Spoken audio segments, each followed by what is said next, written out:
During 2016-2017 NBA season, na-recognize nga natin ang Golden State Warriors bilang isa sa pinakamalakas na team sa buong NBA matapos nga nila noong makuha si Kevin Durant mula sa OKC Thunder.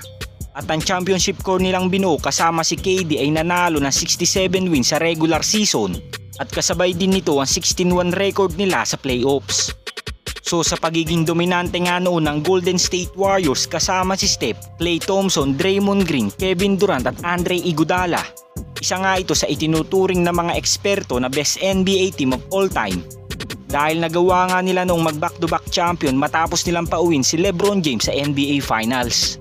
Ganun pa man ngayong sementado na ang mga ginawang history ng Golden State Warriors sa nakalipas na mga taon, mukhang hindi nga sang-ayon si Rasheed Wallace na ang Warriors ang best NBA team of all time dahil sa naging panayam nito sa isang podcast. Tatalunin nga lang daw nila ang 2017 Golden State Warriors dahil ang simple fact nga daw kung bakit nila matatalo ang 2017 Warriors ay dahil sa matchup nga daw ng kani-kanilang posisyon.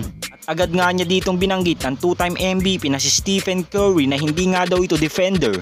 At nabanggit din ni Rasheed Wallace na masyadong maliit nga daw si Draymond Green para sa kanyang posisyon. At matapos nga nang naging pahayag ng former NBA champion na si Rasheed Wallace sa 2017 Golden State Warriors, agad namang bumawi si Draymond Green sa kanyang podcast. At nabanggit nga nito na kakainin nga daw sila ng buo ng 2017 Golden State Warriors squad dahil nasa 72 points per game nga lang ang kanilang ginagawa noon sa bawat game. Dahil ang Warriors nga noon ay nasa 100 plus per game ang kanilang kinakamada sa NBA Finals at Playoffs. At gagamitan nga lang daw nila ang Detroit Pistons ng pick and roll at tingnan na nga lang daw kung makakagalaw pa sila sa pagdepensa. At sa huli nga nang naging pahayag ng former Defensive Player of the Year na si Draymond Green, appreciated nga daw niya ang isang singsing na ginawa ng Detroit Pistons. At mula nga yan kala Rasheed Wallace, Chauncey Billups, Richard Hamilton at Tayshaun Prince.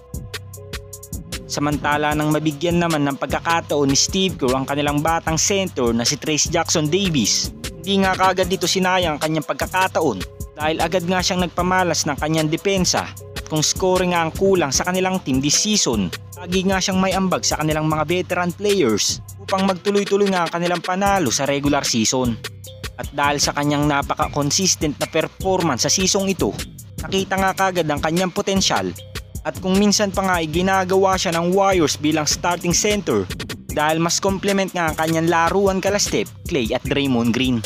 Ganun pa man sa opportunity ibinigay ng Warriors sa batang player na ito, sa ngayon nga ay nakagawa na ito ng panibagong record na kung saan siya nga ang first Warriors rookie na nakagawa ng 100 dunks sa isang season.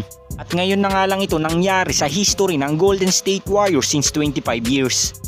So sa patuloy na pag-arangkada ng karir ng batang player na ito sa team ng Warriors, inaasahan na nga ng iba na isa siya sa magiging franchise player ng Dubs kung saan posibleng makasama niya si Jonathan Kuminga at Brandon Podziemski.